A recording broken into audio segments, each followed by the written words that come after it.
So that's essentially summarizes the RF report and the need for the proposed site. I'd be happy to answer any questions with respect to that, or I can turn it over to Mr. Angley, or Attorney Angley, excuse me, to continue on. Quick update on some Thank you very much. developments and considerations from his end. Joe, do you want to take a couple minutes to review what's written this one? They're looking at their budget, town's budget for emergency management and emergency operations overall, and certainly that would include those parts of it that would relate to the future needs with fulfillment once the decision is made for the date for ceasing to generate power and then beyond that. And that's just a component of the overall emergency management budget for the town, but there are many things they have to consider, including the recent preparations for the storm that is town-wide, as well as that component that building is preparing for in case the government shut down. And Aaron is meeting tomorrow, as a matter of fact, MEMA, the Massachusetts Emergency Management Agency, which is the state counterpart of FEMA in Washington, and FEMA representatives are going to be there also. So it's glad to see, and never questioned otherwise, that the ongoing process of the Office of Emergency Management continues to look at the emergency management and emergency operation needs in a comprehensive manner for the whole town. And that's good. That's the way it should be. Committee question.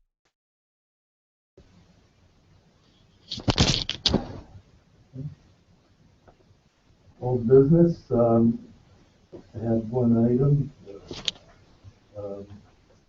Joe and Heather were able to attend the tour of the program facility on January 15th, and thought it'd be useful for them to get a quick briefing on their impressions and what they saw and any considerations. The rest of the members here, the last time we went on a tour, I think it was about a year and a half ago, and at that time, I think the big thing that we saw in terms of other tours we've been on was energy was a really complex system that they were developing, and the event of the station blackout and need for clean water supply for the reactor and sent to the fuel pool. So I assume that Joe and Heather had an opportunity to look at various options for their best thing to talk on what they saw. It was a great job doing the tour, and it was so helpful to actually read with somebody in real time have questions and see all of the stuff that I put down. Now, we talked about everybody. One thing that kind of struck me, I guess I'm not really good spatially when I look at maps and kind of consider different.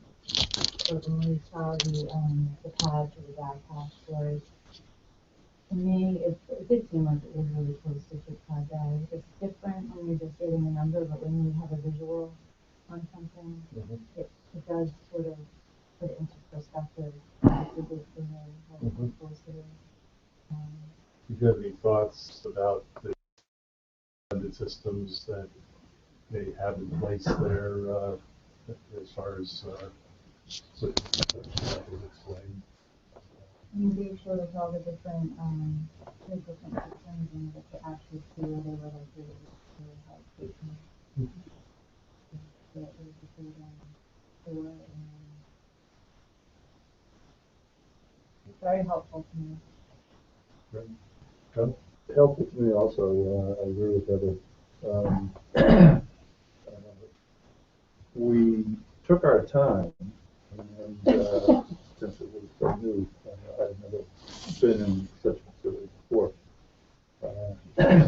And we asked a lot of questions, and there was no hesitancy on the part of Dave to explain in his response whatever level of detail was necessary to answer the questions. I felt comfortable with the answers that were provided. There was, some always wonder about is the entity that you're meeting with, are they being open, so forth, and they absolutely were, at least the impression that I had. It was a very comfortable interchange, and we asked similar questions about the redundancy in the system, as well as the water backup in case there was a problem, the two huge tanks, and even inquired about the town's system to resupply those tanks once there was a drawdown, to put out if they were needed to pump inside the facility. Could the town provide continuous pressure and water to keep those tanks at an adequate level? And the answer we got was comfortable that yes, they would have to, in order to do that, they would have to cut back on other parts of town, and that made sense. Whoever might have been impacted, if that ever comes to fruition, would, even though they might lose their water for a while, would be pleased, I would think, to know that they have to give up a little water for a while for their own safety. And I was also inquired about physical security of the facilities, since I had some background in some of that from and was comfortable with what was explained with the different levels of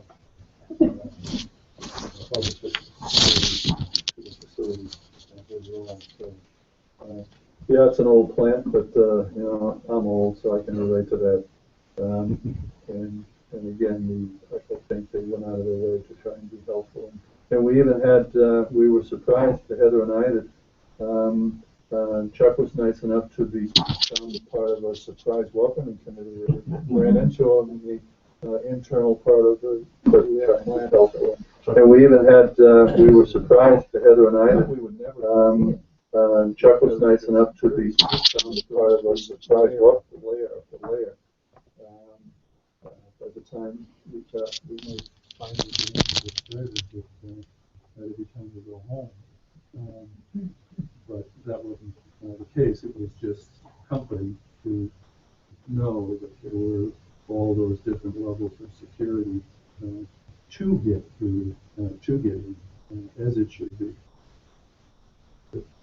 You both able to get into the control room area to see how the scramble plan is. And they was very helpful in explaining all the dials and the 4 or 5 different sections of the floor and redundancy to it and so forth. So it was very helpful in understanding a complicated and complex process, which we asked, because of the nature of the plan, wasn't it more complicated and complex and needed more systems and redundancy than, say, a conventional fossil fuel utility plant? And the answer, as we expected, we would be yes. Well, you weren't on the committee at the time, but last summer, we had an opportunity to visit the Children's World Simulator facility. And since you were there, they did everything pretty much as you saw it. Looked at every internal procedures. Yeah, that's a good mantra. Except for when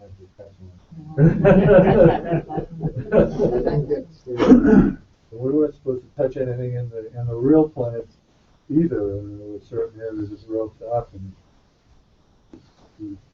the impression we got from Dave was if you even breathed on the other side of it when it disappeared.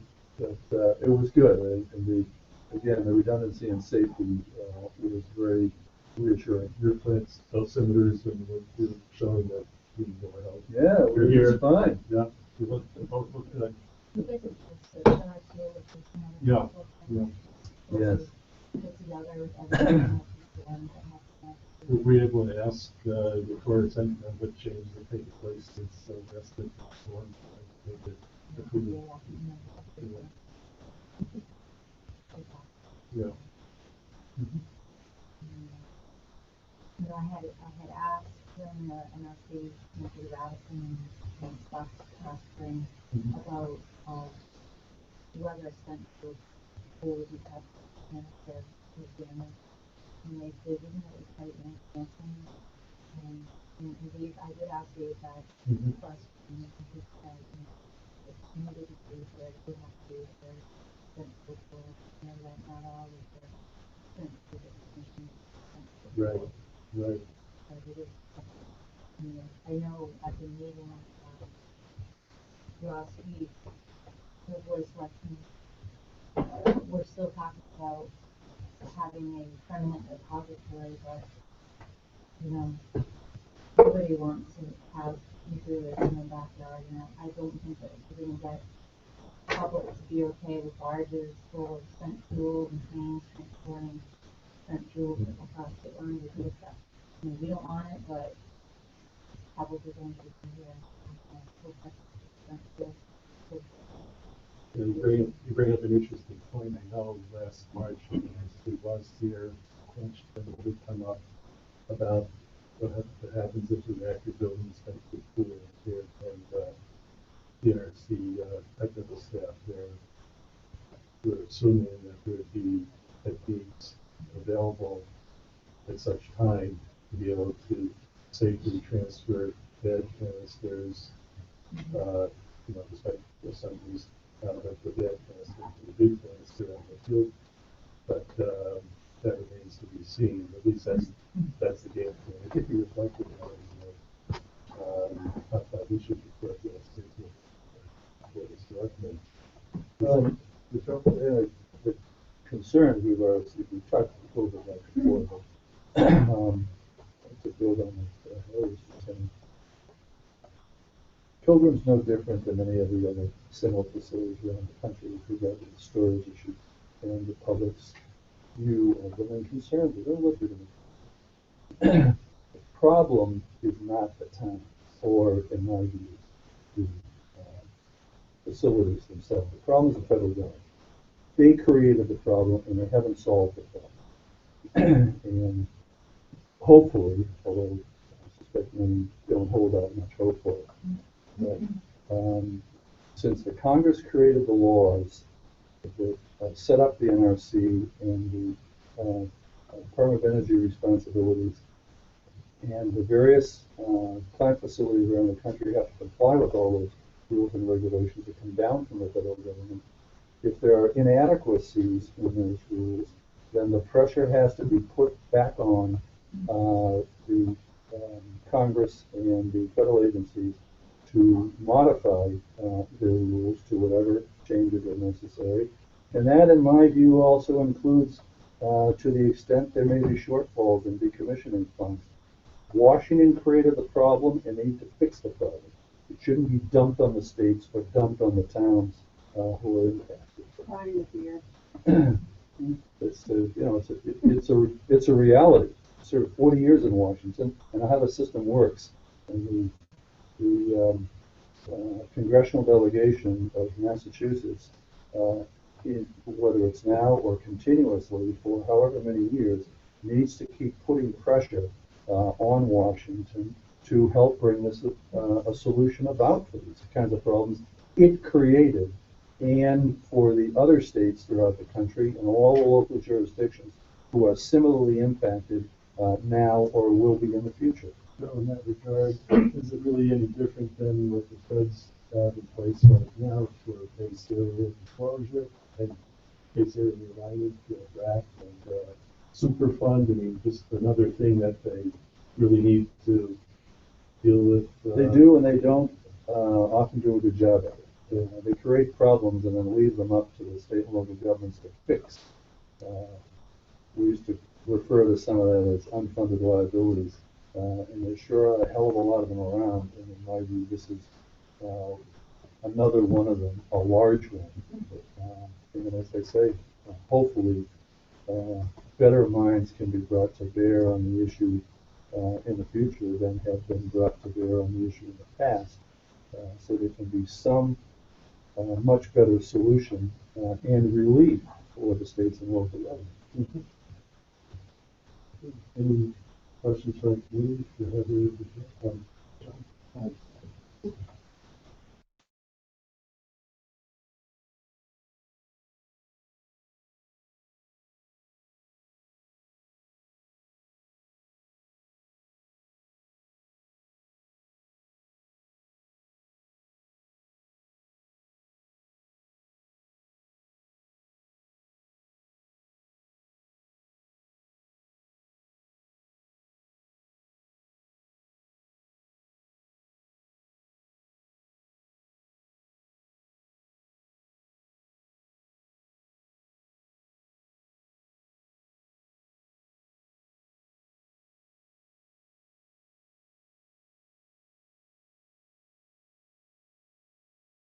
Don't understand why that, I guess it is starting to be pursued right now, but there is a grant that's been issued to, One of the upper Midwestern states. to pursue that, Yeah. but, And the salt domes and, yeah, whether Nevada Gulf of is a Mexico. good idea or not, you're gonna run into a lot of resistance trying to ship that stuff across other states. Tremendous amount of resistance.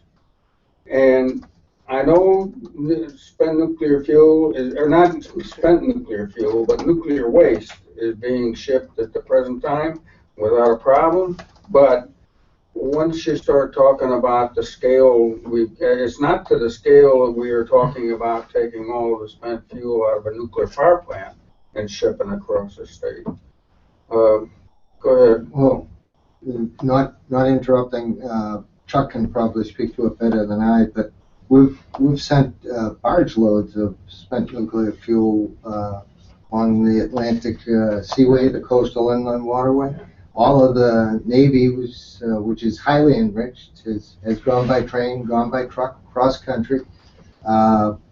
Did the states Chuck, know about are it? we talking hundreds or are we talking thousands of fuel barrels? Thousands of shipments have been made around the country, around the world. Did the local people know about it? Yes, yes. I think, Well, the It local wasn't- authorities Yeah. know about it. Yeah.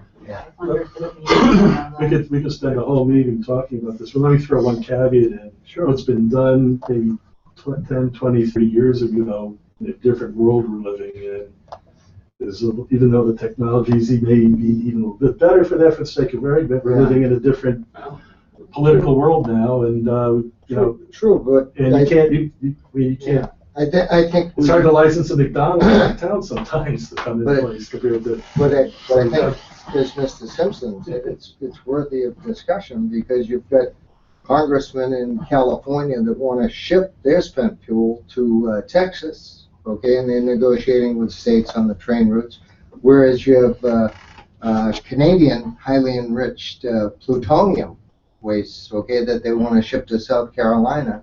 South Carolina is the appropriate place for it, but the congressional bodies from New York say it won't pass through their state. So I mean, it goes back to Mr. Coughlin. We need a national understanding, okay? Because it's like there are a lot of materials that are more toxic and radioactive than spent fuel, okay? Things that don't have any half-life, they're forever. And we, as an industrialized nation, we have to face them and we have to address them. And I'll be quiet. They have, they have RCRA, cradle to grave for hazmat, and hopefully they'll have that figured out in our lifetime for spent nuclear fuel. But that's a worthy subject for us to continue talking in future meetings. Joe? Just a quick final that we had mentioned before, and I haven't seen anything since then, and I hope it's continues to be under development. that the new facility in the Four Corners area of Arizona and New Mexico, but mostly New Mexico, that is being developed for storage. Hopefully that does pan out. The articles I read months ago on it and then Googled it seemed very positive because the governor of New Mexico, the county commissioners in 2 counties that were adjacent to it had all approved, and the general public. It had become a local public referendum issue, had approved for bringing to the extent that all the transportation liability issues could be resolved and so forth for transferring spent fuel to that facility, that they apparently were saying they could handle every single spent fuel rod in the nation, and they were going to eventually have greater capacity than Yucca Mountain had. If that continues to be true and to be developed, then it would seem like the issues become the transportation issues across the country, liability issues for transportation, who's liable, so forth and so on. Okay, thank you. Okay, I'd like to move on to new business, and first on order is I want to welcome Karen Dale and Pine. I'm going to pronounce your last name correctly. DeBose? Dubois. Dubois. 1,000 lashes with a whip. Canadian. Nobody ever does it. Dubois. And if I mispronounce again, shame on me. That's okay. I'd like to welcome, one of the things we've tried to do as a committee, particularly since the time Pilgrim got relicensed, is to have public interest groups come in periodically to give their point of view and an update of important and sometimes contentious issues. Come out to the table. We've got room here. And we're being live streamed by Mr. Noyes to let everybody know. Great, thank you. Right, Good to know. Mr. Nabler, sorry. Shame on you.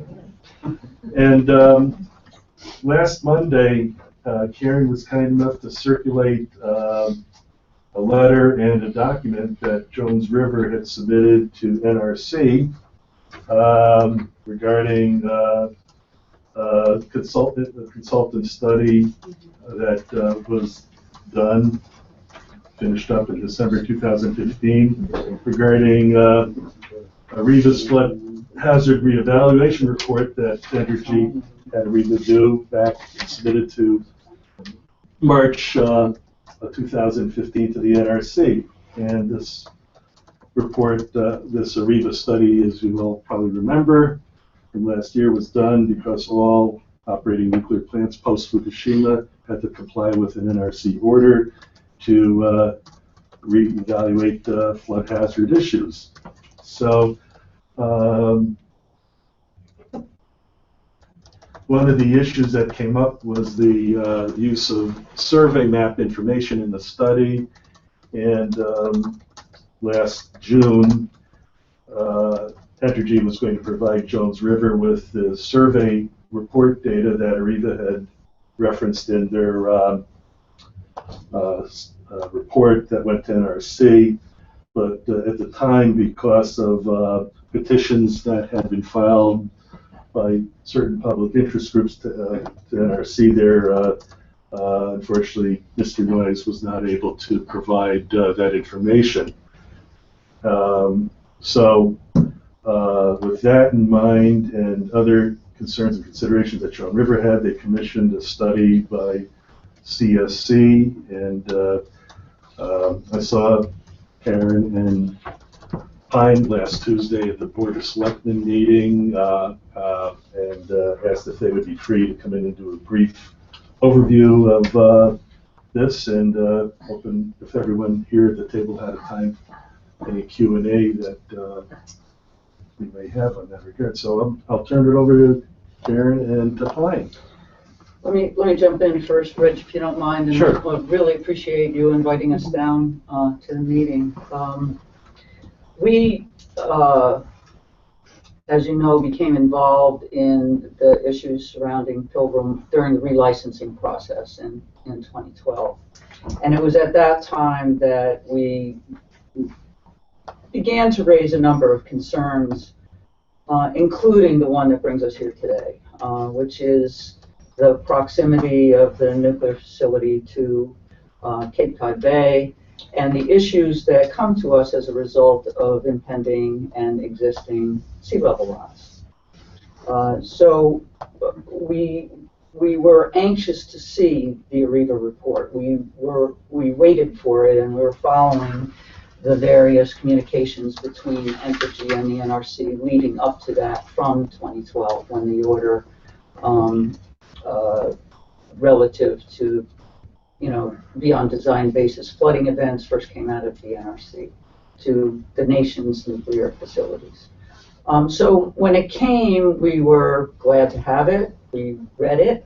I can't say that it was an easy read. If any of the rest of you have tried to read it, you'll know what I mean. And it was a real hair puller for us. But we did spend a great deal of time working with it, trying to understand it, and submitted a letter to the NRC in August that expressed our concerns that there was precipitation. It said that important components would flood if there were a significant storm, like, for instance, the one that happened in the Carolinas last year in the fall. We saw that they referenced a new site survey that was done because early on in our work, we found it very disturbing. I mean, I come out of many years on the Conservation Commission in Kingston and in Hingham and got used to looking at and reviewing site plans. And so it was disturbing to me that there was confusion about the datums that were used to talk about the relative height of the facility next to the sea level. And this became a national issue, actually, for NOAA and NIMS and the geographic systems of the country, to the point where in 2013 and 14 they began to change everything. And in fact, in 2008 there became rules that said you have to use a singular datum when you're talking about issues of concern, like where is the water and where is the facility and should we be worried about that. So that's why I wanted the plan. If Entergy spent money, getting a really good, robust site survey that would reconcile all those datums, and it was referenced in the public document that was given to the NRC to comply with an order that came to all of the facilities in the country, then certainly they should give it to the public so that we can look at it and review it and have the kind of understanding that Heather and Joe were able to get by going on site. For those of us who went through the torture of learning how to read those site plans and achieved some, amount of at least comprehension from that, enough to argue with engineers, then certainly you should give it to us. And I still, to this day, they don't understand why we haven't got it. I don't think the petition that was filed relative to, the fact that the NRC should have new rules for precipitation and flooding relative to doors would have anything to do with that. I feel, not the same kind of comfort that Joe and Heather felt out there, that Entergy is so revealing and answering all our questions. Instead, I feel, somewhat put off and skeptical that, why can't you just give us the map? You don't want us on the site, why can't you just give us the plan? So we went ahead and we did the best we could. And we didn't do it right the first time, and we're still waiting for, the updated information that came as a benefit of this CRC, coastal, what do they call themselves? Risk consultant. That came as a benefit of their new LiDAR data, which was not available to us when we first had our LiDAR work done. So that's the background. So we sent a letter to the NRC in August, best we could, skeptical of some of the issues and admittedly not able to do modeling ourselves. So we hired CRC to take a better look at it. We really wanted them to do some analysis, but we couldn't afford that.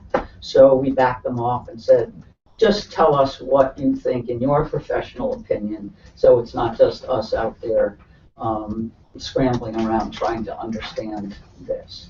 And they produced this report for us. In addition, they wanted to add the first score analysis, which they did. And what that does, it's not intended to be a replacement for the text, but what it does is it signals to committees like yourself or to the public like us, where we feel like we are the government, not that Washington is the government. We feel like we have a duty to be the bright minds when the other minds fail. And that's why we're here. We're here to tell you, we know there's a problem. We know there's a problem with where the spent fuel is located. We know there's a problem with the Chapter 91 flex strategy that puts people at risk during a storm at mean sea level. We believe that you cannot throw on the town of Plymouth's water supply the responsibility of Entergy to put out a fire. You can't rely necessarily on those pipes to get the water all the way to you from many, many miles away. Pipes break all the time. Okay? It's got to come from you, and it's got to come from a safe location on site. And maybe it's got to come from Cape Cod Bay. We just don't think you put 4 guys down there when a storm is raging to try and hook up a stupid, fire hose to a buoy that's moving all over the place if it stayed there at all. So, those are our issues. They're practical issues, they're technical issues in a very simple way. They're not nuclear engineering, they're not physical, they're not, physicist, they're not chemical. They are placement, and they are an acknowledgement that the news is getting worse about sea level rise. If you're keeping track, like we're keeping track, and why are we keeping track? Because our organization, like Entergy, sits right on the shore. Fortunately, we're a mile and a half up the estuary, hanging out on the river, so we don't have 15-foot waves smacking us in the face. But we do have a sea level rise problem, and so that's why we're sensitive to it. I can tell you that in the 10 years we've been there, the tidal averages have gotten higher. The highest tides have gotten higher. They have become more unpredictable. Last year, the Juno storm, why did we all go offline and scram? Because NOAA was wrong. They were 2 feet off the surge. They said it was 2 feet. It came in at 4. We simply don't know everything there is to know, and I'm sure Joe from FEMA will tell us that. We can do our best, but when our best isn't good enough around a nuclear facility, we have to have more robust safety measures. And that's why we think that unless your plan is to barge that waste out within 5 or 10 years, then you better get it up higher location and inside some sort of bunker so that you can get the plan together to enable all of the things to happen that have to happen in order to move it out of town, because honestly, it can't stay there for 100 or 300 years. It really can't. It's got to go someplace. But in the meantime, you can't leave it next to the shore unless your ultimate plan is to roll it into the bay. And frankly, I don't think those canisters were designed for that, and so I'm going to object.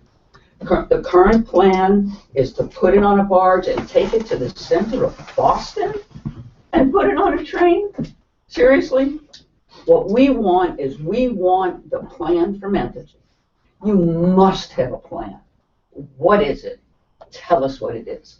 You can't just say, oh, it's Washington's problem. Really? The way Washington was working these days? You don't want to do that to yourselves even. You know, I trust you to have a better plan. We want to know what it is. We want to work with you on it. We don't want to spend our time fighting you and wasting time. You know, we think that this problem has to be solved. We think the people in this room, every single one of them, are part of solving that problem, and we want to help. But we don't want you to deny what's going on, you know? And if you have money, you can do more with the material than we were able to do, because frankly, we just didn't have it. But we don't have a tax base either. We have a couple hundred members that are doing this. And we live in Kingston. So my request to you is, let's all take a different approach here. We have a problem to solve. Let's not pretend it's already solved. It's not even close. Karen, do you have anything more to add? Yeah, and it's hard to. Tough act to follow. Yeah, it really is. Sorry, not an act. Passionate person I've ever known. No, I mean, I think that was a really good overview. But I guess the one thing that I was thinking of that you didn't mention is that the ARIVA report that was done, that was sort of the phase 1 of that recommendation, the NRC recommendation. Phase 2 is the NRC's decision of whether or not to implement any sort of mitigation measures based on phase 1. So that's why it's so important too, to make sure they get it right, because the NRC is basically deciding whether or not to fix anything based on what's in that report. So, you know, that's why it was so important for us to make sure that it was accurate as close as possible. So. Thank you. Sure. Before I What open, about the excuse greater me, Mary, let me run the meeting. Thank you. Before I open the Q&A up to committee members and then to the audience too, you had 3 initial comments. First, Karen, along the lines of follow-on. I believe back last March when NRC was here, that when the question came up about, well, what happens if when NRC gets done reviewing the ARIVA study and any other subsequent studies that tie in, if there was a need to do something with the current dry cask storage design, siting, they could do that. That's always, you know, so what you're saying reflects my understanding. It remains to be a foregone conclusion whether that may or may not happen, but it's still open. Right, and we asked the NRC for a follow-up meeting to talk about this report. So hopefully when they're here next in town, we can meet with them. Talk to them more about The second, Pine, one thing you mentioned about the Flex program, we talked about this a little bit earlier based on Heather's and Joe's observations during their tour. And I recall from the rest of our committee's plant tour we had a year and a half ago that there were several different measures for Flex for redundancy, so that if one system could not be used, there would be others there on site that could provide the cooling. So I agree. I don't disagree. I appreciate that. I know Tuesday night you were saying, Rich, you go out there in that storm this weekend with a camera, take a picture, and animate point of the waves coming in. I think I replied to, listen, I may be a meteorologist, but I'm a weather weenie too, going out in those kinds of storms. Well, but I'm just at the point of... Look, the point that I tried to make is we don't have their site plan. What I saw in terms of the last Flex, which I can't even recall. I think it was one of Entergy's documents within the NRC, you know. But it was a plan with all the hoses connected. All the hoses go between the ocean and the buildings. All of the hoses. I mean, if there was... You know, and so there needs to be, you know, and I looked at, look, I'm not an engineer, okay? But my daddy was, and boy did he drill me. You know, if you're going to have these you know, redundant systems, don't link them up together. You know what I mean? It's like, because if one fails, they all fail. You have to have, I'm not trying to second guess, and I'm not trying to design the thing. All I'm saying, and I apologize, that would be me. Yeah. What you're saying is, I'll just say, if there's a problem with the engineering design, What that's I'm one saying, thing. what But I'm if there's- saying But is if it's a redundant system to other systems that could you be have to used make as it big- truly redundant. You can't ignore the fact that I'm assuming the hoses are on the ground. Okay, I'm assuming that all that spaghetti hose that comes from the boat ramp running around the front of the building and connecting up to the hoses that are coming from the well field that's newly installed to the tanks, that's all on the ground. And I'm thinking storms and snow and ice and all kinds of stuff. Okay, I don't know. I think that you need somebody outside the ball field to take a look and say, gee, maybe there's a better way to do that. You know what I mean? Because you're not, because my feeling is here that there is such, it's like wearing earplugs when you're running a machine. It's not so loud. I understand where you're coming from. You know? But my thought is that if you can't deploy the system because of weather or other factors, or there are other systems in place there as far as the Take a redundant. look. Take a look. I was there to see it, but so were other committee members. I'm not disagreeing with your concern about, is the system as robust as it should be in terms of the engineering features there. Well, how is it protected? I'm not an engineer either. I'm just saying that. No, but you're saying that it's safe, so I just didn't describe what's say it safe. was safe or not safe. All I was saying is that there are different systems in place there, including that system. Now, if that system's not being designed right, or there could be some issues if it had to be relied on, that's another story. But my understanding of Flex, unless my understanding is not correct, is that if something could not be used or was defective or something happened there are other water supply features that are in the plan that could be used. If they all didn't work, that's a big problem there. But that's the whole idea of my understanding of Flex from what we've been hearing over the last couple of years. But let's move. The other question I had is, in your cover letter to the NRC, you had mentioned that you were having the consultant firm provide some new survey data. They were working on it, and you were going to provide it. I thought that was, what I said was, I thought that was. CRC was able to bring in the 2013 LiDAR data. Mhm. When we did our maps, we used 2011, I think, which did not have the same level of accuracy. I just can't get them from our guy. He's been too busy. So, as soon as I have them, we'll be Okay. providing those. Oh, okay. Unlike our friends at misunderstood. Entergy, who have had their plan done already and theoretically is accurate too. I just thought. Because I think they used 2013, but in addition to that, they used their own plane, and so they have hopefully a more accurate survey. Wouldn't we want to use that? I thought at the end of your letter you were indicating it's still in flux, and there was going to be. I'm just waiting for the guy to get enough time to put it together. Does anyone in our committee have any comments or thoughts No, not about? Didn't we ask Entergy a few months ago for those maps? Yeah, well, as I mentioned earlier, that this is something that we had asked about that during springtime, and I believe Entergy was tied up trying to deal with what was happening with the 9503 and a couple other things. Took Dave a little bit more time, I think, trying to get that data together, and I was expecting in June that it was together from what I was told, and then at that meeting I found out that Dave was advised that he wasn't able to release that. So that's where things stand at the moment. Poor Dave. So that's the facts, and it's in our meeting minutes. Well, the one point I'd like to make is I don't think the chairman of the NMC has to defend No, I don't. the flooding study.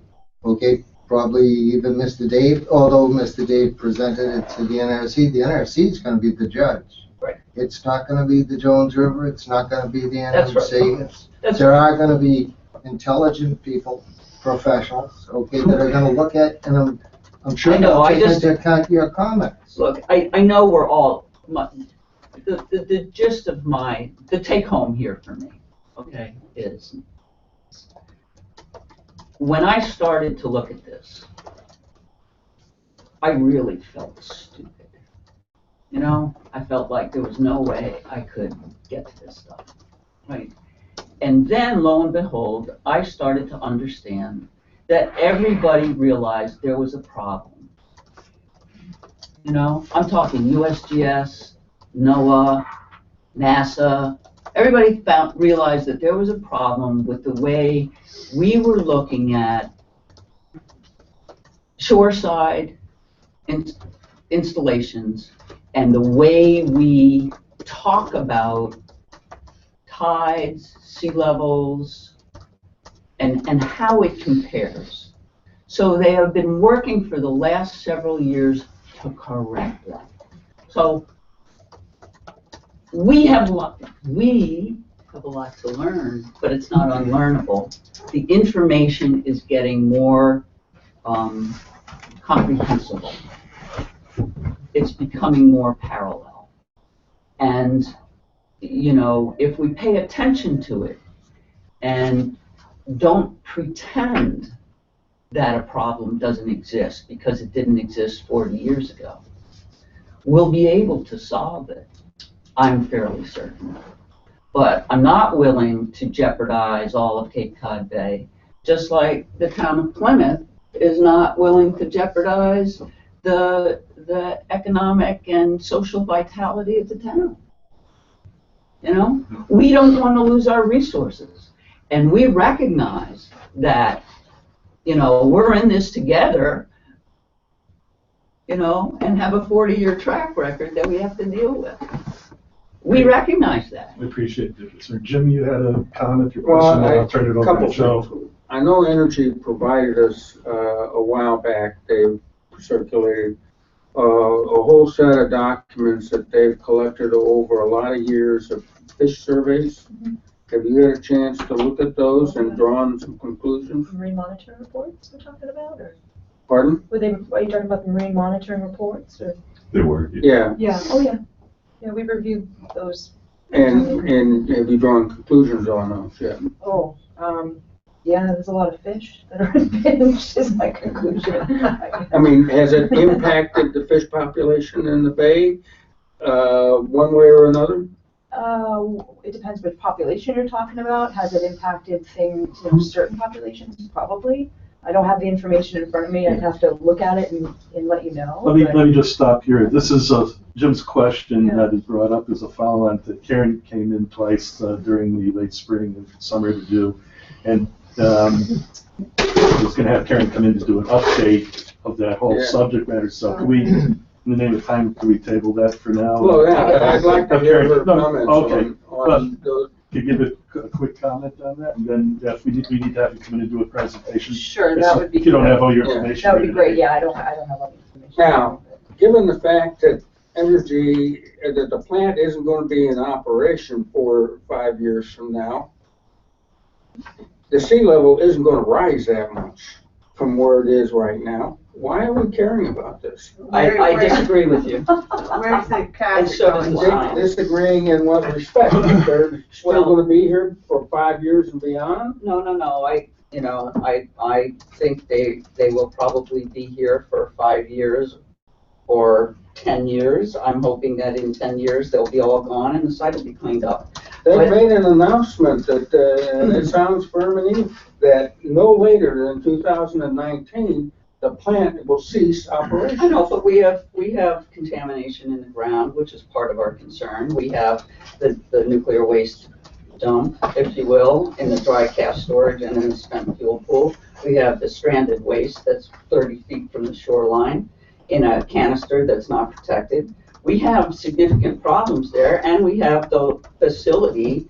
I'm assuming the reactor building is rather radioactive and needs to be, you know, confined somehow or removed. So there's a lot of work to be done once they turn the key off. And as far as I'm concerned, sooner the better, because then we can get to the real cleanup. But that's called. But all of that, it's called decommission and decontamination. But you know, all of that is extremely important relative to the sea level rise, you don't think is relevant today. And I'm telling you I that have no the doubt in my information, mind that the climate change is going to begin to start the sea level rise. But from what I've understood from reports, is that it's only going to rise inches, not even an inch or two a year. That'll take 50 to 100 years. your information is old. Your information is old. I'm happy to send you stuff, but that's why the discussion, you see, because if you guys are thinking that you don't have a problem in Plymouth for 100 to 300 years, and I think you got a problem in 10,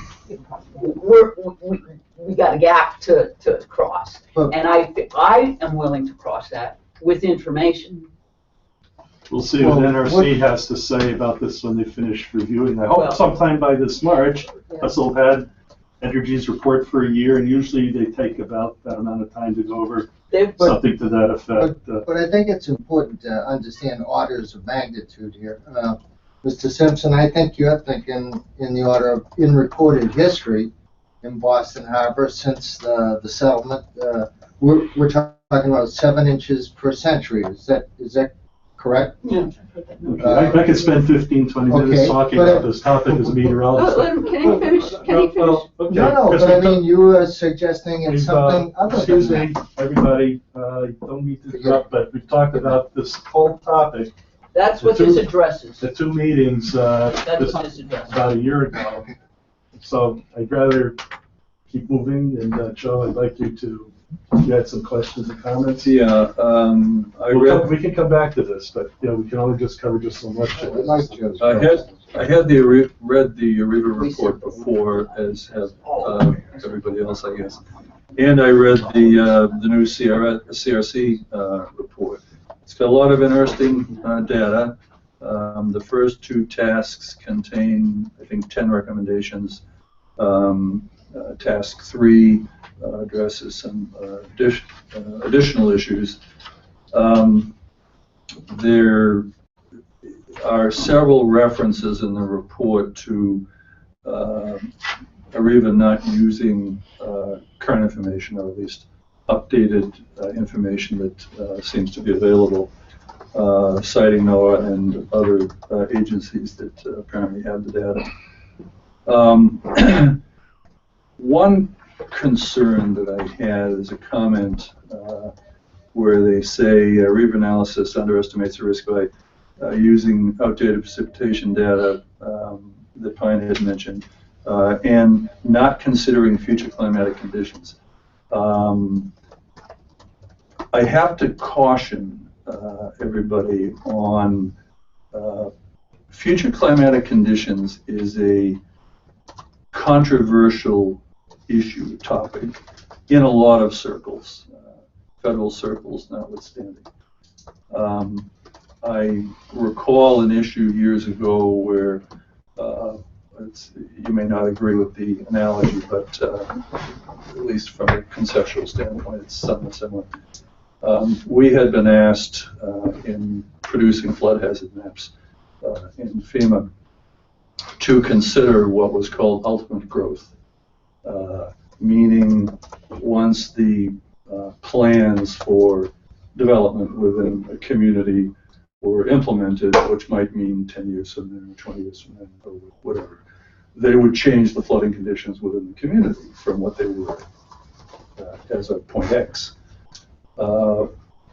That became a very, very problematic issue because future conditions are subject to change. In that case, they were subject to political changes because planning is the prerogative of local governments, and they change. So what the agreement was in the end, after lots of discussion, was to take the issue of future change, be they climatic, be they planning, be they both, and include a section in the reports that we did as information, but not included from the standpoint of mandating local actions, because it just wouldn't have held up in court because things change too much. That's just a caution. yes, there's lots of debate and lots of discussion on sea level rise. Is it occurring? Sure, it's occurring. It's occurring all over many parts of the world. But it occurs at different rates depending upon where you are. NOAA and other agencies have all kinds of data on that. It's even being studied, these kinds of conditions, by the insurance industry, by Lloyd's of London, and so forth, because of the potential risk in what they insure throughout the world. So they obviously have a dog in the fight because it's a monetary issue for them. Yet there's the only real agreement is that it's an issue that needs to be addressed and continually addressed and updated. The difficulty always is in the details. How much is occurring at what individual point, individual location, whether it's Boston Harbor, Plymouth, Hyannis, New York City, Miami, what have you. They tend to differ in the extent of the sea level rise that's projected for each location around the country. And all are trying to figure out what to do with it. I simply would caution that I don't disagree that there's a problem because it's a factual issue. The question is, what's the extent of the problem and how does it need to be addressed? I agree with Rich that we've got to see what the response from the NRC is to your report, and then see, okay, where do we go from here, if anywhere? If there's a need to go somewhere, then, all right, let's sit down and discuss where that is. I note from parts of the report, like there are, in Task 3, there are a series of maps like this showing the different levels of flooding and how far they would intrude into the plant facilities. They use term FEMA National Flood Hazard Layer flood zones. I'm quite familiar with all this. This was the one of the substances of the National Flood Insurance Program, where we developed flood maps for 22,000 communities in the country, Plymouth being one of them. And this is a representation in that CRC study of FEMA's flood zones. I don't see in any of the maps there where the penetration, if you will, of the floodwaters would cause, at least from what I read, unless I misunderstood it, would cause a serious problem within the plant facility. I also see within the report that that's not to try and make de minimis the concerns in the report. But I also see on the first score that I mentioned, a chart. This is page 52 of the 59-page report. That uses a color code because it's easier to understand, with showing the different degrees of risk, if you will, that flooding may cause in the future at the plant facility. The first score critical level, according to the report, would be around the years 2066. Well, that's virtually at the end of the entire 60-year decommissioning period. I'm not sure, even to the extent that the maps, which again, all the maps, I didn't see the level of criticality from those maps. And I even question that, not the one I just used, but there are other maps in that Task 3 section that use purple and yellow and some other colors just to show different degrees of flood heights that would occur. It almost seems like they have in those maps, they got it in reverse, because the purple in it is shown right along the water's edge, and that's where the water is the highest, at least according to the numbers in the study. Well, just basic logic says, whether it's a tidal surge or what have you, as it's coming in, it rises. it hits the land and the water goes up.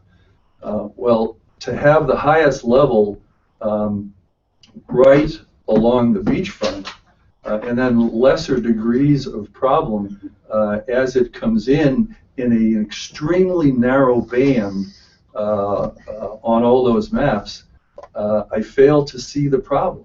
So I'm just wondering whether there was an error, an unintentional error made in displaying the data that backs up the study. I don't know. It was just in looking at it, I was scratching my head and saying, I don't understand this at all because I'm quite familiar with reading flood hazard maps. First of all, thank you for reading it in such great detail. I appreciate that. Well, just one other Sure. little comment.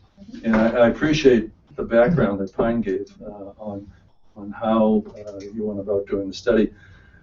But when I went on CRC's website also to just get a better sense of them, and they have a lot of impressive names as to who worked on the study and so forth. But I guess as a former Fed, I'm just used to these kinds of things, whereas the average person isn't and is smart enough probably not to. But their legal disclaimer on their website, my God, you know what it reminds me of? When I pick up prescription from CVS and you read all of the possible problems that could kill you from taking the prescription, you wouldn't take the pill or whatever it is they're prescribing. And that's what this disclaimer reminds me of. Yeah. My God, we're not a law firm, engineering or architectural firm. We're not offering legal engineering or architectural service of any kind in any state. We do not provide any kind of service, opinion, recommendation, or advice about your legal, and on and on and on. And I said, oh my God, if they just left that off, it would be easier to read what appeared to be some, I mean, if there hasn't been current data used in the AREVA study, and there's better data to use, then that may be a legitimate issue. But we also have to be careful of data and models and processes and procedures. Models are only as good as the components that go into them. And sometimes, and federal government's no different, believe me,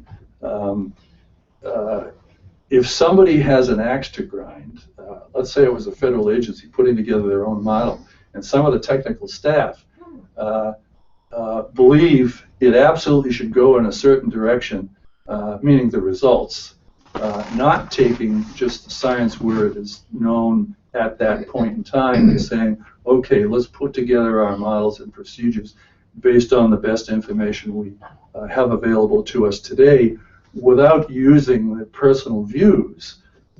Great.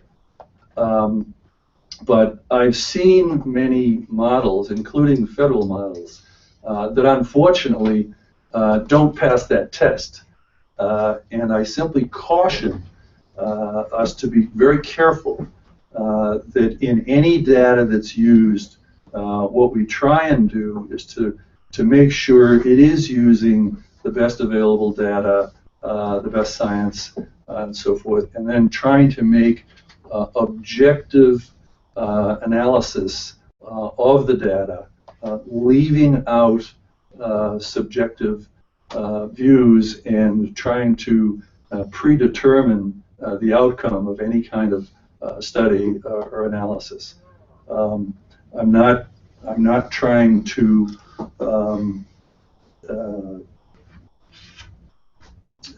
diminish the levels of concerns that there might be. I would have similar concerns. I live here too.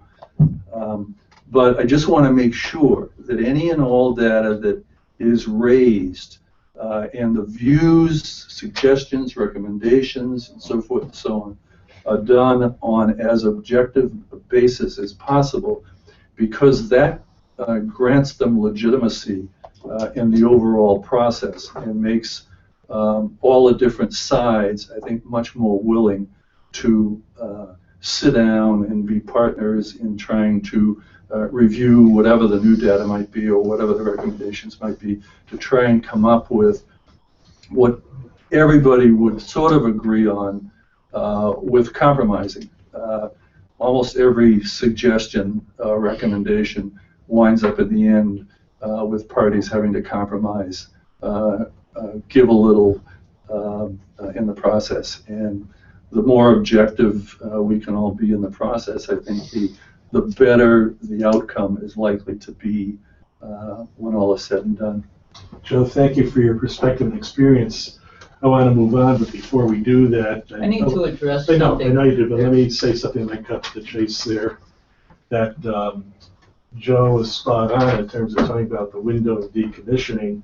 I think a number of the public interest groups concerns about the continued storage of spent fuel rule that came out 2 years ago, where the NRC at this time was saying spent nuclear fuel could remain on site up to long before 100, 200, 300 years.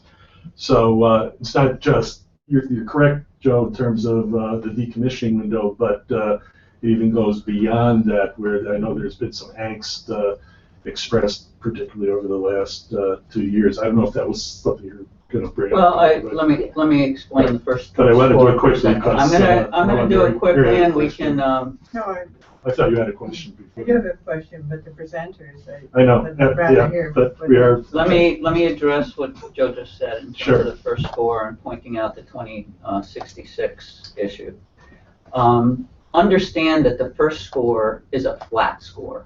There's no waves, and FEMA, flood issue is based on sea level rise, 2 feet of surge, and a 3-foot wave. That's what those colors represent. The concern that CRC had, that Ariva left out, had to do with groundwater levels, and their first score has to do with when there is inundation on site in a July day that's hot and flat column out there, and you're getting flooding. That's what they're talking about. What they're saying is that in 2066, which is actually only 40 or so years from now, it's going to be like that.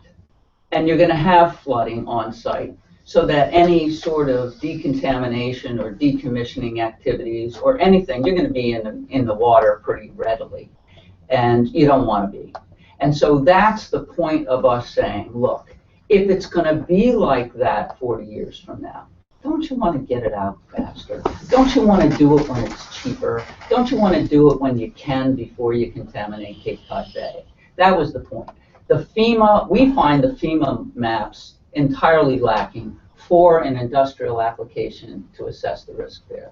We don't think FEMA ever intended to, risk evaluate nuclear power plants. I don't think they intended to as a federal agency, and so it's not appropriate. I argued with CRC about this and had the exact same comments, which is why I'm so livid about the damn site plan. Okay, that's why we want it, because it would help us give and produce better information. That's really FEMA does not base their flood hazard evaluations and maps based on type of property or use of property. Yeah, I know. They base it on hazard and hydrology and hydraulics that go into the study. So whether it's a coastal nuclear facility or it's a Pine Hills residential community, it doesn't get any different approach in analyzing the documents. If somebody else wants to do that separately, but the risk is the risk, as they've done.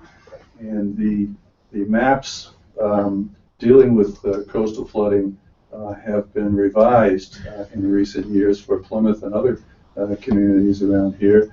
And you may disagree with the methodology that they use, but the methodology is the result of all of the federal agencies involved in flood mapping, Army Corps of Engineers, NOAA, Geological Survey, as well as the American Society of Civil Engineers, American Institute of Architects, all sit on a committee in Washington that advise FEMA on its mapping standards. So I disagree with your points that you were making, that you didn't agree with the criteria or the results No, of the maps at all. all I'm saying is you can't interpret the flood maps to be the only problem.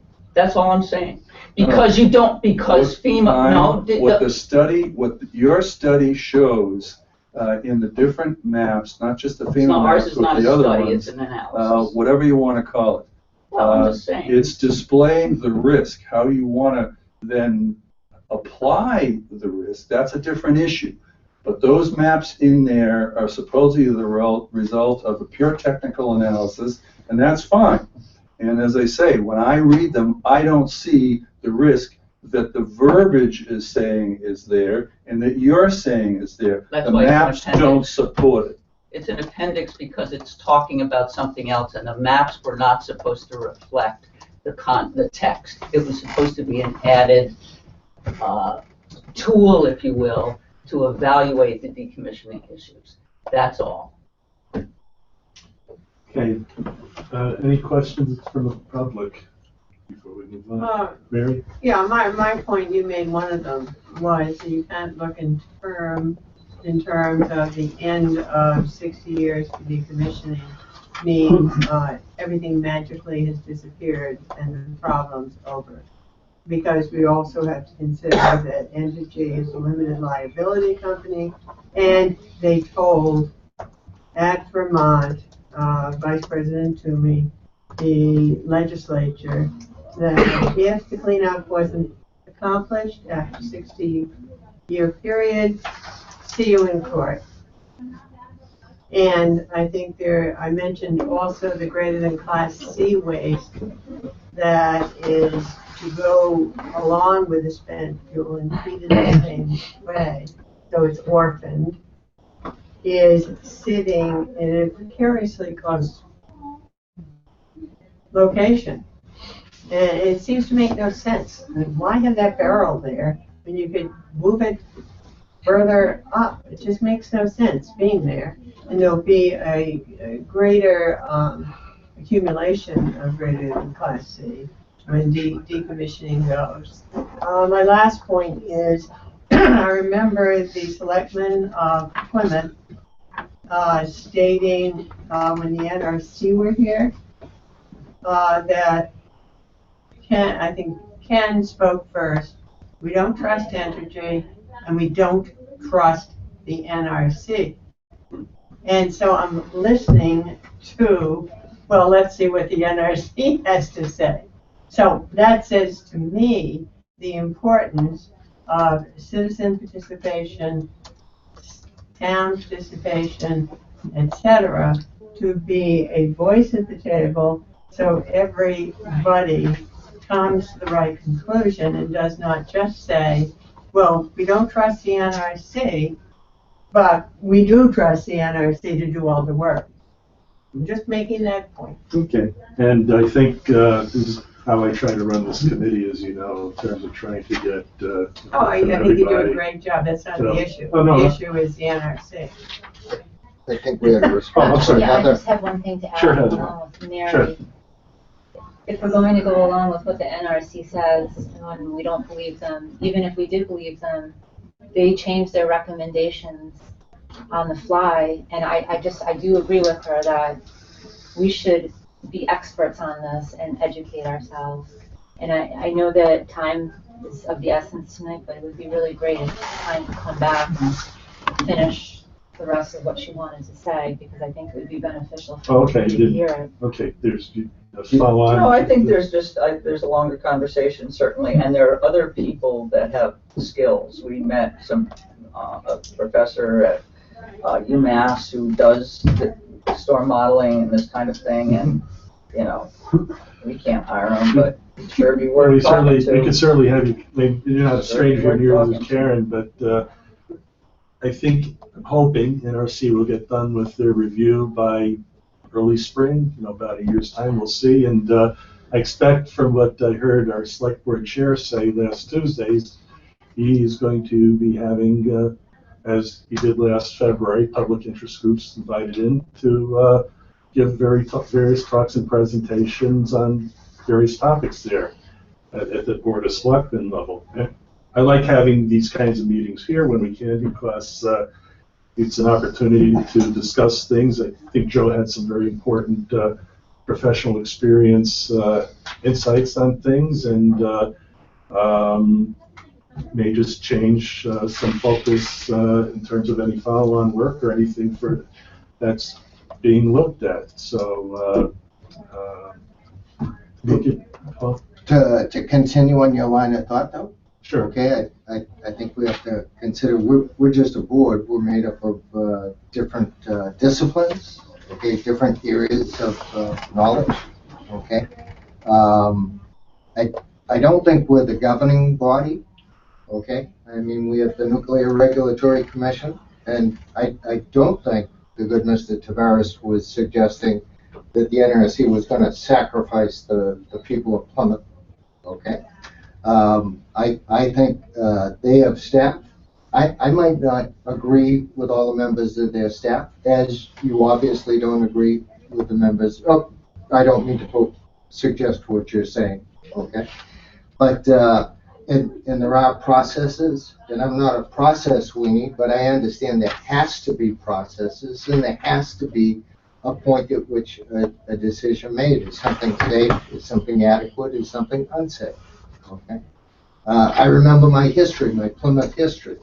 Okay, and the Jones River shipyard was the first industry in the New World, and we're the oldest operating boatyard in the country. Right. Which is why I don't want to go underground. But. Right, and you should be very proud of that. But I can imagine that there were those early people who said, "All right, save me a place." Okay. It's but so our responsibility is to recommend to the selectmen. Okay, and that's what Mr. Mahoney takes back, is that the NRC identified an issue with flooding. Okay, the licensee submitted a report on flooding. There's a private interest group that has an issue with or perhaps doesn't like the analysis. I gather that. I found it inadequate, that's all. Well, and that's an opinion, and the NRC is going to make a decision. Yes, but it is based, as you say, on opinion. I mean, I just want to, finish, and I won't interrupt the meeting any longer if I didn't make it clear beforehand. We're not taking this lightly. We didn't do it frivolously. We know how difficult it is. We believe there's a lot to learn. We're still learning. We know you have a lot to learn, and we know the NRC has a lot to learn. So even though I'd love it if somebody really had all the answers, I know for certain nobody does. And that's why, taking Joe's point, I feel we all own some part of this problem, and we all have to participate in solving it. That's all I'm saying. I don't want to be discounted because I'm aggravating, and I'm not going to discount you because you work for the owner. I feel like we have a problem that we need to solve because way back when, in the early days of this industry, they thought they would have a problem, no problem in Yucca, and we don't have that problem solved, so we got to deal with it. It's not going to get easier. Sorry, I just have Sorry, sure, you have a last comment, Heather. That's fine. When we were at the Board of Selectmen meeting on Tuesday, they told us that Jessica Casey recommended that we be the technical, we'd be giving technical recommendations to the Board of Selectmen. I know we don't have a charter yet, an updated charter, but to me, I know it's subjective. Recommendation means that we're collectively telling the Board of Selectmen what we think, not just what you said, Paul, that this group says this, the NRC says this. I'm not sure, maybe we need to clear that up with them, but to me, it sounded like we were going to be tasked with giving recommendations to the Board of Selectmen. So well, we're jumping ahead, but let me just say that we do have a October 20th, 2014 updated charter mission statement that our committee voted unanimously to approve, and we submitted it to our Board of Selectmen. Our board hasn't come back to change it, challenge it, or do anything there. We basically have been, I think, following the things in our charter mission statement even before we update it, as far as time and knowledge and information and interest permitted to research things out and keep our selectmen liaison informed, as well as other board members, on things of that nature. And my understanding from, as we'll move right into new business here, as far as the Energy Task Force presentation, to recap that I heard the presentation for the first time on Tuesday and found out that I was going to be asked to be part of that Energy Task Force or Energy Working Group. We were all there for the presentation. I haven't seen or received any further feedback since that time. I understand that some representatives from that task force will be going up to see the members of the Vermont Decommission and Citizens Advisory Panel this week, but that was reported in the news, so that's about all I know. I haven't been invited yet to come to any task force meetings. The seat hasn't gotten warm yet, so but in terms of some of the recommendations that were in that presentation there, we've already been doing some of the things that were in there in terms of what's there. We may be asked questions by the task force to get our opinion on, based on things that they may be receiving from other outside parties, or any questions that they may have. I know their focus right now from the presentation seems to be more on economics. At this point, I need to get to some of the meetings and find out more of their hot buttons and things, if they have any, other than economic considerations that they've been focusing on since last October, when Entergy made its announcement. So I don't know if I've answered your comment or question, but that's my perception of things. John, do you have any comment about anything you may have heard from your end since last Tuesday? The only thing I That's heard, my. You're getting a seat at the table in the, with respect to that working group. So I'm sure you're going to be in some sort of email list.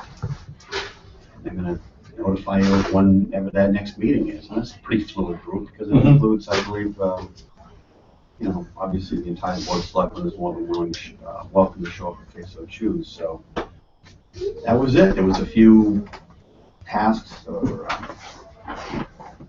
you know, proposals that they had put on at the end for this committee to research, and then Thursday I'm heading up to Vermont with 4 others for 7 hours of meetings from 2 p.m. in the afternoon to 9 p.m. So I would be getting back to Plymouth 12:30 in the morning Friday, but Watch the weather.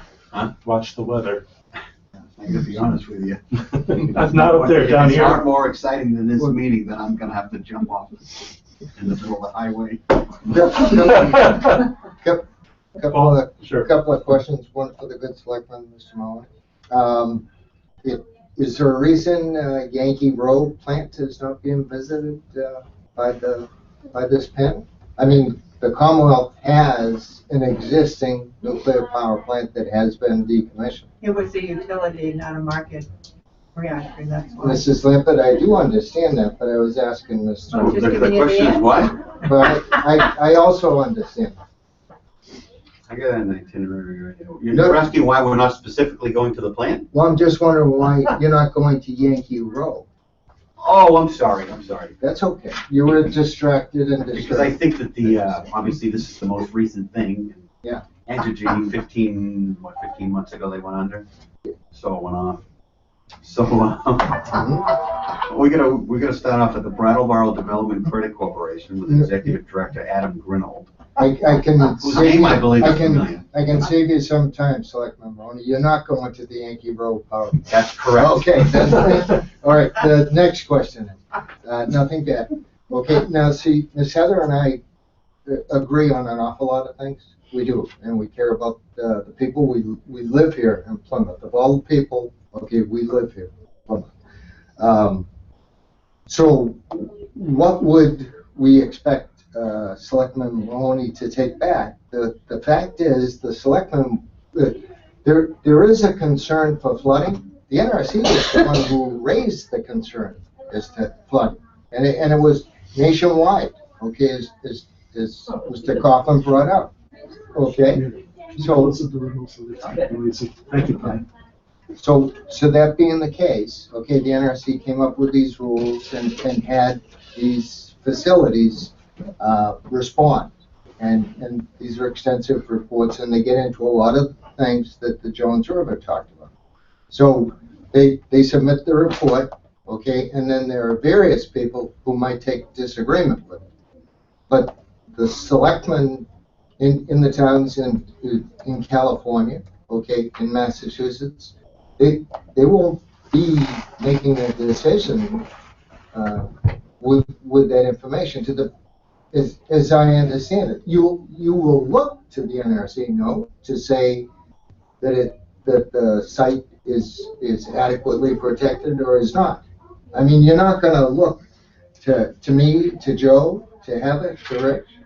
I mean, you have to look for an authority figure. Correct. Yeah.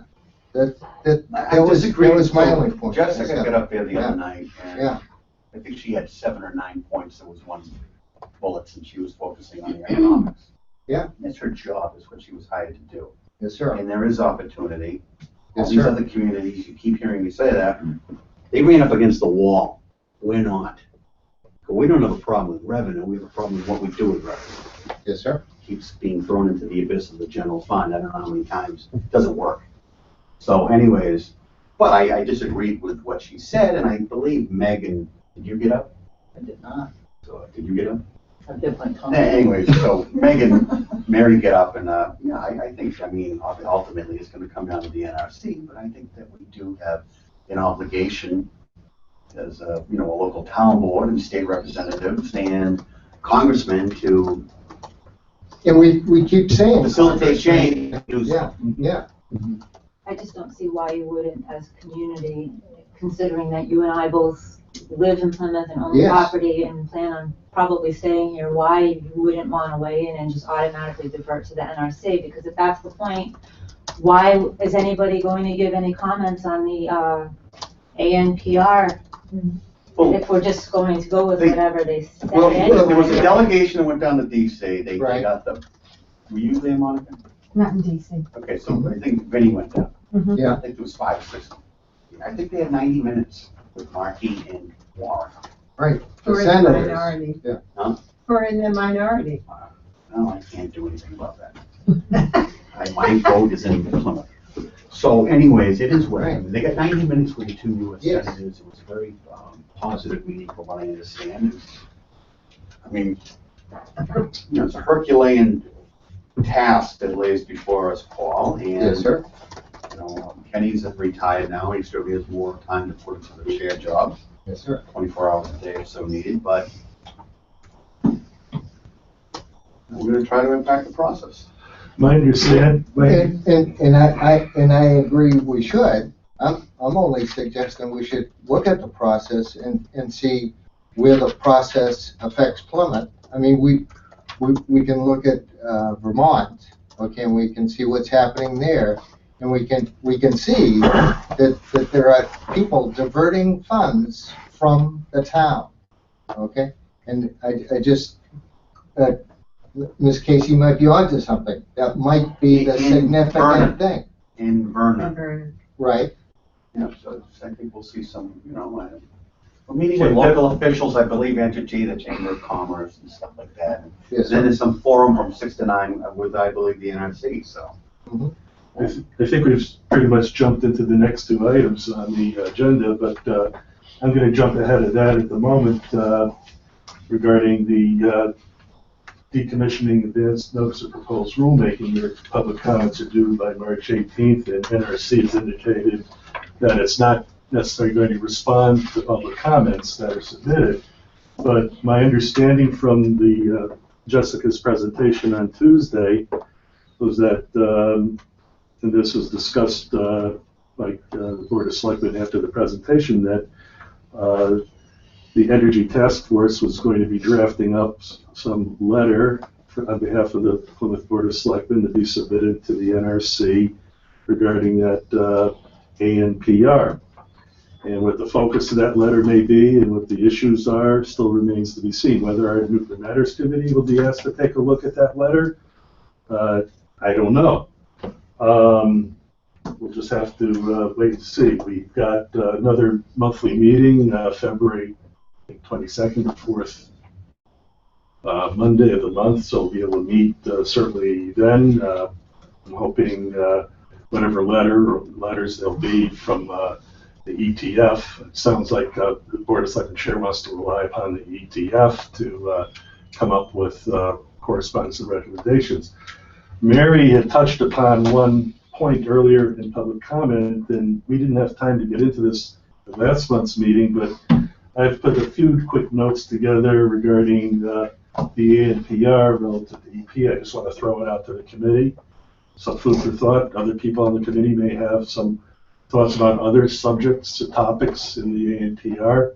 And this is something it won't be time to necessarily get into today, but we can talk about this further at our next meeting. And I'm just going to, fine, did you and Karen have to take off? You don't have to stay for. Yeah, I think we're gonna go.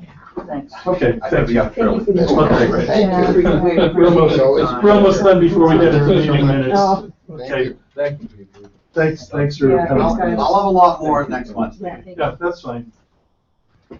Okay, during the mid to late 2000s, when Pilgrim was undergoing relicensing and the NRC's Atomic Safety Licensing Board public meetings were taking place, I had publicly expressed my concern that emergency planning needed to be a formal part of the Pilgrim relicensing process. The NRC and ASLB did not agree with that at that time. It might have even helped to require Entergy to pay for the current off-site real-time meteorological and radiological monitoring program as a condition of relicensing. And that eventually came to fruition later on after Jeff Berger and I met with representatives from MEMA and DPH during 2009 to further force the issue, need for that from an EP standpoint. So what does that have to pass relicensing situation have to do right now with NRC's November 19th, 2015 decommissioning ANPR? Everything.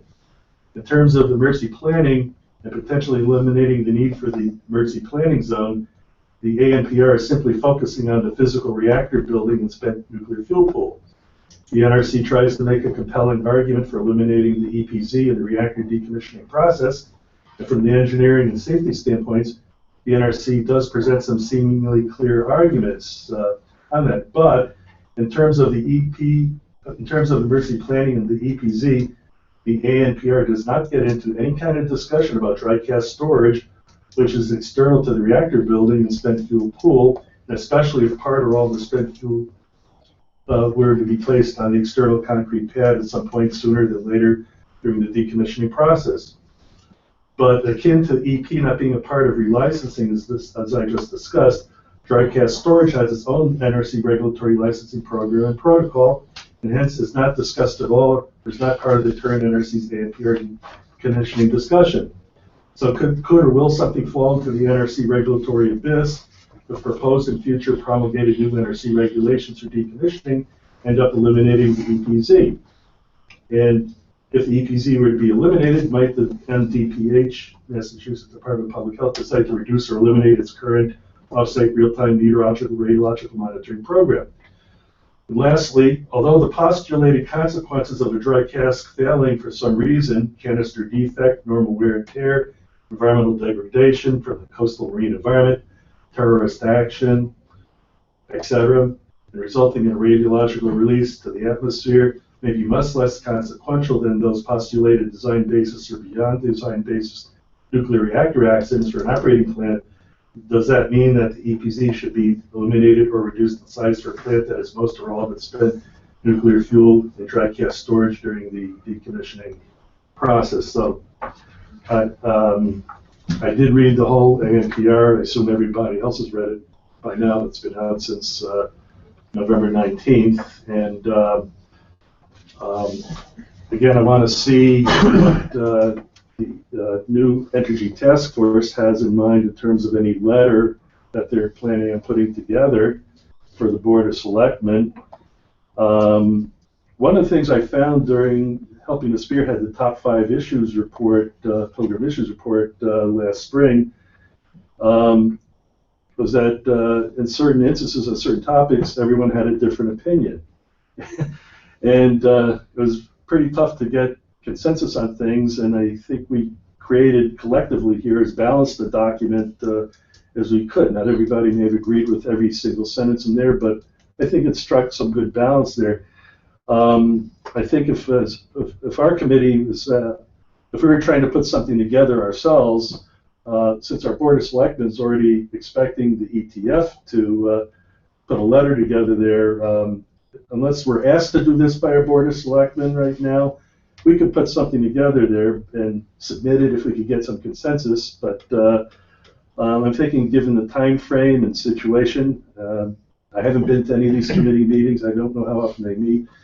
It might behoove people to put their own individual comments together, have any, and plan to submit them to NRC from a general public standpoint. If our committee's asked to do something in that regard, we'll take it up then. But I think it's been made clear as of last Tuesday what the board is expecting the ETF to do.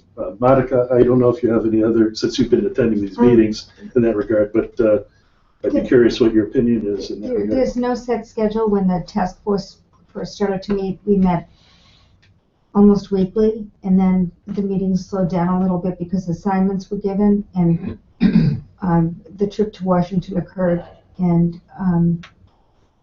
some of these site visits that they're taking, like to Vermont, have come up. So the group's not meeting quite as frequently because there's outside work being done. The team from UMass was brought in to advise the task force as well. And you had mentioned earlier that you didn't know if the subject matter had moved beyond economic development, and it really has. There's quite a, there's a lot of safety issues that everyone talks about here all the time that are, in the forefront, and, with many of us, number one. And number two, they want to engage with the Department of Energy at the federal level as well as the NRC. The NRC historically has been standoffish when it comes, in my opinion, when it comes to Plymouth, and they can be a little glib and they compartmentalize things.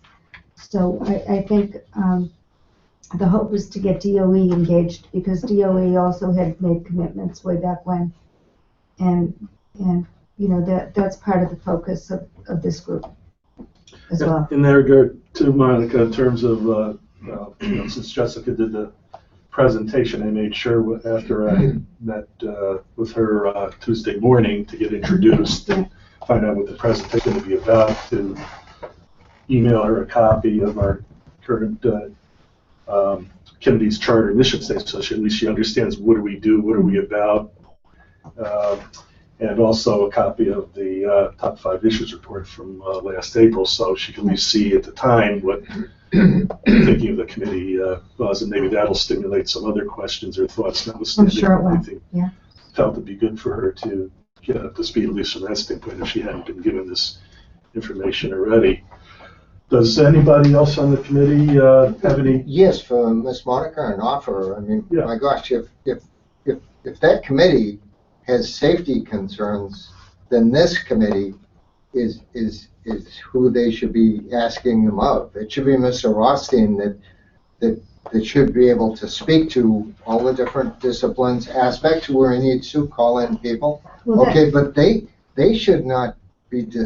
I mean, I just see misinformation. When I talk about safety concerns, I don't necessarily mean the ongoing operation right now. No, even afterwards. During decommissioning and post-decommissioning, there are certain commitments that need to be made. Yes. And those are where the committee's focused. And I couldn't be more happy to see Mr. Right, Rust. please and be drag on him in there and ask him, He's yeah. a member, he'll be able to speak his mind and educate everybody else. Yeah, and I'm not going to profess to have all the technical or regulatory answers on a lot of things, but we have But a it's resource. safety, you can answer safety. No, I think from the standpoint of relying upon resources, that we have a good committee here. And Joe's probably gonna mention that, Ms. Monica, it's good that they're drawing in DOE, okay? Because for years, the old Atomic Energy Commission, that they were worried about promoting and protecting, and one couldn't do that. So that's why you have an NRC and you have a DOE. Joe, you were going to comment? Yeah, and to add on to what you had mentioned earlier on the NPR, it's probably helpful to everybody to understand a little bit about what advanced notice of proposal rulemaking is in the federal process of rulemaking, particularly in light of the comment you made, Rich, that you had heard that the NRC may not respond on the comments that they receive. Mm-hmm. It's not, I mean, they should respond, but it's not unusual that federal agencies don't, with advance notices. The process would be they take the comments that they receive because it's an advance notice. They haven't put out the rules yet. Once they get the comments, they're supposed to review them, decide which ones they agree with, and then decide based on whatever they agree with, they will then include those in the notice of proposed rulemaking. This is the advance notice. Once they get the proposed rulemaking rules out, then there would be another comment period of probably 60 days. And it's very likely that those who send in comments, like say the town, whatever the comments might be that the town may send in, if they have not been adopted in the notice of proposed rulemaking that will follow this advance notice, then the town and anybody else who has concerns about the proposed rules can send additional comments in, whether they're the same as the original ones that may have been ignored, or they're new ones. Doesn't make any difference. They'll have the same opportunity to send comments in again. So just this first ANPR is not the last opportunity for those who may have comments. It's just the first one. There'll be another one. And I would be more concerned about the next one. When the proposed rules come out, if the town and others disagree with any of the proposed rules in it, they have a perfect opportunity then to provide those comments and see what happens and use whatever leverage they may have to try and get the NRC to pay closer attention to the comments that may have originally been submitted but not taken into account for the proposed ruling. So don't be discouraged if comments that go in from anybody who's been in this room or is still in this room aren't taken into account once those proposed rules come out. It's simply the federal process. And if, when the proposed rules come out, if the NRC does not then comment on those, then the NRC could be in trouble because there is a federal law that governs the regulatory process. And if agencies don't follow that process, they can be called to task for not doing so. So, Joe, we know that the NRC will need to review and consider all comments, but what ones they'll act upon for the proposed rulemaking remains to be seen. And I wish you had written that part of the ANPR preamble because you explained it a lot better than even the NRC did right now. But I also recall that the NRC said this whole regulatory process, the proposed rule, this could be over a several-year period. There could be several different rules coming out. And I just hope things don't get lost in the translation due to time because of that. What happens is if a particular set of proposed rules are really, really controversial. Not from necessarily a factual standpoint, but more often from a political standpoint. Then agencies often kind of draw their wagons in a circle and slow down the process because, for whatever reason, either because they don't want to take the heat of coming up with a final set of rules, or they just don't, they recognize that some of the comments seem to be legitimate, but they don't know how to deal with them. And so instead of trying to pursue it, what a lot of them will do is just bury it for a period of time until more pressure is put on them to actually make some concrete decisions. It's the process. We may not like it, particularly the way some agencies handle it, but it is the process. So the more we're aware of the process, the more we'll be in a position to sort of encourage the town to go ahead and challenge it if in fact that point comes up.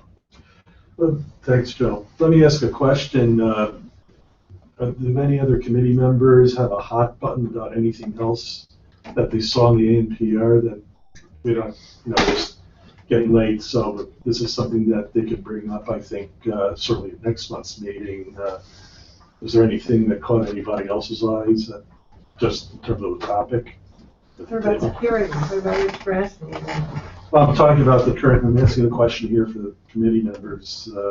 I did send Rich Grassi a copy of that ANPR, so if he feels he wants to comment as a public individual and forward it to our attention there, we keep those lines of communication open with that. That's up to him. I did make notes on it, but to be honest with you, I'm so tired, I can't remember. That's okay. I'll have to get back to you tomorrow. That's okay. No, I just wanted to know, and I tried to just throw out my thought there on just one topic, and obviously we could spend a lot of time talking about a lot of different topics here, but given the time frame, and we only meet once a month, and again, the ETF is going to be coming up with, so there's kind of a dynamic, as Ken says, a lot of moving parts going on right now, so. Unless Chuck or Paul have anything further to add at the moment, I put in as a placeholder Vermont Yankee Nuclear Decommissioning Citizens Advisory Panel update. I know Chuck's been following things, and also in terms of Paul, Paul's been kind of honchoing the last couple weeks and months, particularly potential Pilgrim decommissioning scenarios for past and current precedents. I think even that topic was one of the line items pointed out by in Jessica's presentation about that they're going to want to continue monitoring these kinds of precedents. I don't know if either of you have anything to add at the moment. We talked about it at the December meeting at length. So right, I just didn't know if it was an update. Going to change it from them. Yeah, this is something. And I think, Mr. Mahoney's going to be going up and spending 7 hours with those people, I think.